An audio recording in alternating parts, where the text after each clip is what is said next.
अपनी इंट्रोडक्शन देने से पहले जो मेरी ग्रेड अपलाइन है, मैं आपको उनके बारे में बता दूं।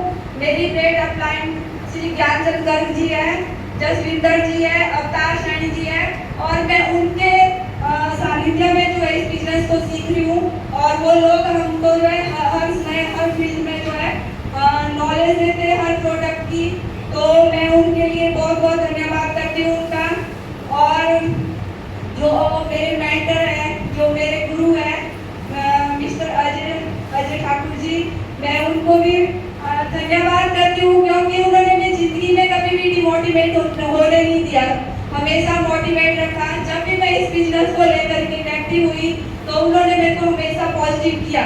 जब भी मैं इस बिजनेस को छोड़ने की बात की तो उन्होंने बोला कि नहीं, ये बहुत ही अच्छा बिजनेस है, हम दोनों इसको साथ में करेंगे, और हम दोनों जो है मिलकर इस बिजनेस को कर रहे हैं। तो मैं उनका बहुत बहुत धन्यवाद करती हूँ। फ्रेंड्स, हम अपनी अपलाइनों से ही नहीं सीखते हैं, हम अपनी डाउनलाइन से भी बहुत कुछ सीखते हैं। और ऐसे ही हमने भी अपनी डाउनलाइन से भी बहुत कुछ सीखा है, क्योंकि हर इंसान के पास अलग अलग टैलेंट होता है। तो हमने भी अपनी डाउनलाइन से मैंने बहुत कुछ सीखा है, इसलिए मैं उनका धन्यवाद करती हूँ, क्योंकि उन्होंने हमें जो एजुकेशन दी और जो हमें नॉलेज दी शायद मेरे पास नहीं थी, पर मैंने उन लोगों से सीखी। तो फ्रेंड्स, ऐसा कभी नहीं सोचना है कि हम अपलाइनों से ही सीखते हैं, डाउनलाइन भी हमारे लिए बहुत काम करती है और बहुत हमारे साथ मिलकर काम करती है। तो इसके साथ जो मैं अपनी इंट्रोडक्शन दे देती हूँ। मेरा नाम पूनम ठाकुर है, मैं हिमाचल के छोटी काशी के नाम से प्रसिद्ध डिस्ट्रिक्ट मंडी से बिलोंग करती हूँ। उसको छोटी काशी इसलिए कहा जाता है क्योंकि वहाँ पे बहुत सारी देवी देवताओं के मंदिर है, और वहाँ पे जो है शिव जी के जो है सबसे ज्यादा मंदिर पाए जाते हैं, इसलिए उसको छोटी काशी भी कहा जाता है। और मैं इस बिजनेस को जो है आरएसएम बिजनेस को आप लोगों के साथ जो है कर रही हूँ, सीख रही हूँ। जहाँ तक क्वालिफिकेशन की बात करते हैं तो मैं AA B.Ed टेट क्वालिफाई हूँ। पर कभी मैं जब फील्ड में जाती हूँ तो लोगों का प्रश्न होता है, जब आप कितने पढ़े हैं तो आपने स्कूल में क्यों जॉब नहीं कर दी या कोई काम क्यों नहीं कर दिया। फ्रेंड्स, मैंने टीचिंग भी की, यहाँ पे चंडीगढ़ में मैं टीचिंग करती थी। आज से 6-7 साल पहले मैंने 2-3 साल टीचिंग का काम किया। उसके साथ फिर मैंने ऑफिस में भी काम किया। मेरा ऑफिस पंचकूला 11 सेक्टर में होता था। तो मेरी टाइमिंग होती थी सुबह 10 बजे से लेके शाम को 7 बजे।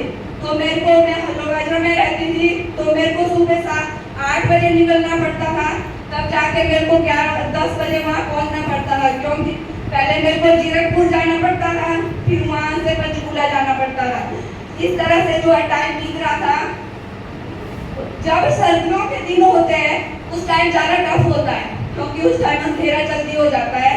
तो जब मैं ऑफिस से 7 बजे बाहर निकलती थी तो ऐसा लगता था, अंधेरा हो जाता था, ऐसा लगता आधी रात हो गई है। और एक लेडीज के लिए बहुत टफ होता है कि अब घर पहुंचना है मैंने जा करके।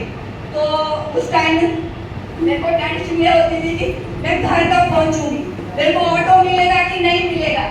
तो इस टेंशन में जो है ऑटो ले करके फिर आगे बस ले करके 8:30 या 8:30 बजे तक घर पहुंचती थी।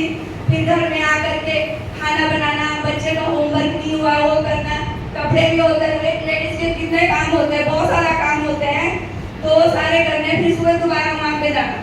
इस तरह से जो है हम लोग ये जिंदगी कट रही थी। लेकिन एक टर्निंग पॉइंट हमारी जिंदगी में भी आया। मेरे हस्बैंड की जो है आइज प्रॉब्लम हो गई, तो उनको जो है हमने यहाँ चंडीगढ़ में जो उनका ट्रीटमेंट करवाया, लेकिन उनकी आइज में जो आराम नहीं हुआ। तो इसलिए जो है हम लोगों को घर से, गाँव से फोन आने लगे कि इनको गाँव भेज दो। तो वो गाँव चले गए और वहाँ पे उनका ट्रीटमेंट हुआ पालमपुर में, आइज हॉस्पिटल है वहाँ पे। तो मैं यहाँ पे अकेली थी अपने बच्चे के साथ, तो मेरे को भी यहाँ से सिर्फ बद्दी होना पड़ा, और बद्दी में जाकर के मेरे को एक छोटा बिजनेस स्टार्ट करना पड़ा। फ्रेंड्स, बिजनेस चाहे कोई भी हो, पर उसको जब स्टार्ट करते हैं, अब अगर हम ये सोचे कि कामयाबी मिल जाएगी, कभी कामयाबी नहीं मिलती है। कामयाब होने के लिए उस बिजनेस में टिके रहना जरूरी होता है, उसको टाइम देना पड़ता है, उसको साल लगाने पड़ते हैं, उसमें जान पहचान बनानी पड़ती है। तो वही मेरे को करना पड़ा, और उस बिजनेस को मैं आज भी कर रही हूँ। पर बिजनेस ऐसा है कि सुबह बिजनेस है, उसमें कोई छुट्टी नहीं है और कोई अपना जो पिकनिक पे जाना, परिवार के साथ टाइम स्पेंड करना, ऐसा कुछ नहीं है।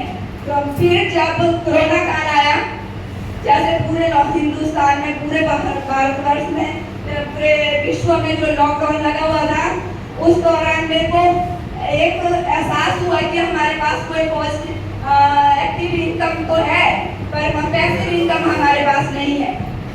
तो मेरे पास एक ही रास्ता था, आरसीएम, क्योंकि आरसीएम एक ऐसा बिजनेस है जो हमको जो है पैसिव इनकम दे सकता है। तो मेरे को आरसीएम की कोई नॉलेज नहीं थी, क्योंकि इंटरेस्ट कभी नहीं लिया, क्योंकि कहते हैं कि आरसीएम ज्वाइन करना काफी नहीं होता है। आरसीएम तो मेरे कई भाई बहन ऐसे बैठे हो गए, उन्होंने कई सालों से ज्वाइन किया होगा, लेकिन आरसीएम को समझना और उसको दिल से करना मायने रखता है। और जो लोग दिल से आरसीएम करते हैं वो कामयाबी हासिल करते हैं, उनके अंदर जुनून होता है। लेकिन आरसीएम की आईडी लगाने से कुछ नहीं होगा। तो मैंने भी वैसा ही किया था, घर में सामान यूज करते थे, भाई आरसीएम का सामान है, अपनी दुकान का है, खाते थे। तो मैंने इसमें इंटरेस्ट नहीं लिया।